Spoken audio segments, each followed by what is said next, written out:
Ном сонсъё амжилтанд хөтлөх гайхамшигт Баяндар 6 дугаар хэсэг 95 настай нэгэн өвгөний харуулсал. Би залуу халуун наснда үнэхээр сайн хөдөлмөрлсөн.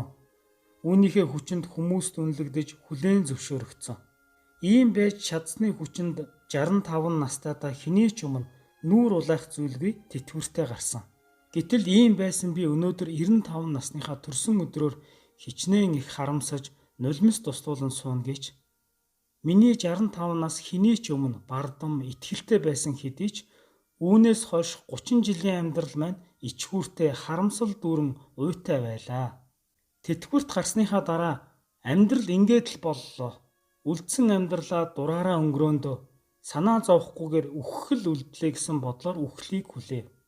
Гэтэл би яг ийм бодолтойгоор 30 жил амьдарчээ. 30 жилийн хугацаа гэдэг бол миний амьдралын 3/1-тэй тэнцвэс уртаас урт хугацаа. Хэрв би тэтгүрт гарахдаа үүнээс хойш 30 жил амьдрна гэдгийг мэдсэн бол үнэхээр ингэж амьдрахгүй байх байсан. Тэр үед би өөрийгөө нэгэнт хөгшөрчихсөн.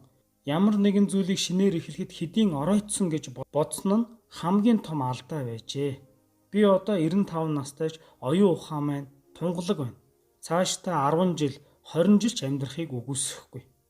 Яг одоо би өнгөрсөн хугацаанд сурахыг хүсдэг байсан гадаад хэлээ сурч эхлэх гэж байна. 10 жилийн дараа ухтан авах 105 насныхаа төрсөн өдрөөр 95 настайдаа яагаад эхлээгүй юм бэ гэж харамсахгүй тулд юм шүү дээ. Эхлүүл. Та яг одоо эхлүүлээрэй. Танд амжилт хүсье.